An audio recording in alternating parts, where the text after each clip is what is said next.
Hello दोस्तों, नमस्कार। बहुत बहुत स्वागत, बहुत बहुत अभिनंदन हमारे चैनल एस्ट्रो ओंकार इन पर। आपका दोस्त, आपका होस्ट ज्योतिष्य ओंकार पांडे आपके सामने आज एक बहुत ही रोचक विषय है। विषय ये है कि पितृपक्ष का तर्पण हर कोई कर रहा है, पितृपक्ष कर रहे हैं। आशा करता हूँ श्राद्ध श्रद्धा शब्द से निकल कर आया है, तो श्राद्ध को हमेशा श्रद्धा से करनी चाहिए। तो इसमें जो है, जो श्राद्ध कर रहे हैं, जो ब्राह्मणों को भोजन कराते हैं, तो उसके कुछ नियम हैं। ब्राह्मणों को भोजन कैसे कराएं, वो नियम मैं आपको आज बताने के लिए आया हूँ इस वीडियो में। चलिए विषय को शुरू करते हैं। इससे पहले आपसे सविनय निवेदन है, हमारे चैनल को लाइक करें, सब्सक्राइब करें, शेयर करें और ढेर सारा प्यार, मोटिवेशन, सहयोग जो भी है दिल खोल कर दें। ठीक है, तो चलिए समय को ना व्यर्थ करते हुए टॉपिक को शुरू करते हैं। पितृपक्ष में ब्राह्मण को भोजन कराने की क्या है सही विधि, ये ज्योतिष के अनुसार मैं आपको 4 नियम बताऊंगा, 7 नियम बताऊंगा। 7 नियम हैं ब्राह्मण को भोजन कराने के। सातों नियम को पालन जरूर करें। हर कोई कर नहीं रहा है, तो ब्राह्मण श्रेष्ठ होते हैं, आप उन्हें क्यों खिलाते हैं? क्योंकि ब्राह्मण में ब्रह्मा का वास होता है, इसलिए आप ब्राह्मण को भोजन जरूर कराते हैं पितृ तर्पण करने के बाद जो तिथि होती है। तो ब्राह्मण की पहला जो दे रहा हूं मैं आपको, वो सुनते जाइए। आप 7 टिप बताऊंगा, मैं नियम बताऊंगा। सातों नियम को अच्छे से देख लीजिए, बार बार देखिए और समझिए। ब्राह्मण की दिशा का ध्यान जरूर रखें। जब घर बुलाए गए ब्राह्मण को भोजन कराएं, तो उनकी कमर का हिस्सा दक्षिण दिशा की ओर होना चाहिए। यह पितरों के प्रति सम्मान और परंपरा का प्रतीक माना जाता है। ठीक है, ये पहला नियम। दूसरा नियम, चेहरा उत्तर दिशा की ओर होना चाहिए। ब्राह्मण का चेहरा हमेशा उत्तर दिशा की ओर होना चाहिए। उत्तर दिशा देवताओं की मानी जाती है और इस दिशा में बैठकर भोजन ग्रहण करने से पितरों को सीधा लाभ मिलता है।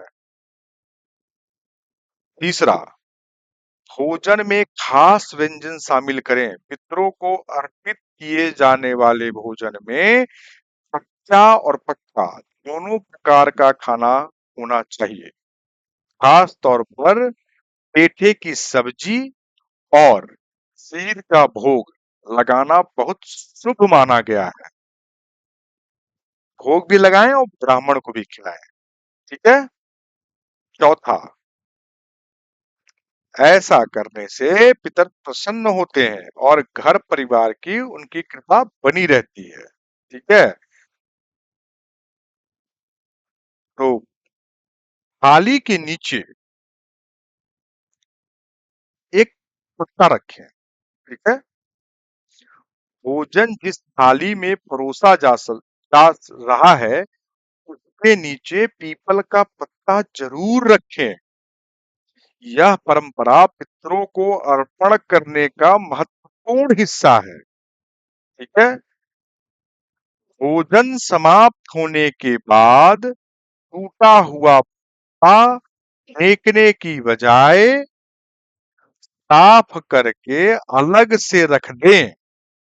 ध्यान रहे कि आपको पेड़ से पत्ते तोड़ने नहीं हैं, बल्कि आपको पहले से टूटे हुए पत्तों को उठाकर इस्तेमाल करना होगा।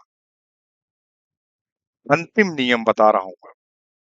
पुत्रों को प्रसन्न करने का महत्व। घर की नकारात्मक नकारात्मक ऊर्जा दूर होती है, परिवार में शांति और आपसी प्रेम बना रहता है, संतान सुख और घर में मिलती है, जीवन में बाधाएं धीरे धीरे कम होना शुरू हो जाती हैं। इसलिए कहा गया है, ब्राह्मणों को भोजन सही नियम और सही तरीके से कराएं। तर्पण करने के बाद तो उसका लाभ आपको 100 गुना प्राप्त होता है। ये रहा जो विश्लेषण मैंने किया है, आशा करता हूं आपको बहुत अच्छा लगेगा और आप इसको अपने पितृपक्ष में इस नियम को, ब्राह्मण को भोजन करने के नियम को अपनाएंगे। मेरा बोलना, आपका सुनना अगर सार्थक है तो हमारे चैनल को लाइक करें, सब्सक्राइब करें, शेयर करें और बेल आइकन नोटिफिकेशन बटन को दबाना बिल्कुल भी ना भूलें और साथ के साथ ऑल वाले ऑप्शन को भी क्लिक करें। तो इसी के साथ मैं अपनी वाणी को विराम देता हूं। आशा करता हूं कि मेरा बताया हुआ जो भी है वो आप उसका पालन कर रहे होंगे, उसके अनुसार चल रहे होंगे, चाहे वो वास्तु का हो टिप हो, चाहे वो ज्योतिषीय टिप हो, चाहे मैं राशिफल बताता हूँ, सारे विषयों को आप सुनो, बहुत सकारात्मकता आपकी जिंदगी में आनी शुरू हो जाएगी। तो चलिए इसी के साथ अपनी वाणी को विराम देता हूँ। हर हर महादेव। मुझे सुनने के लिए मेरे तहे दिल से आपको बहुत बहुत बहुत धन्यवाद।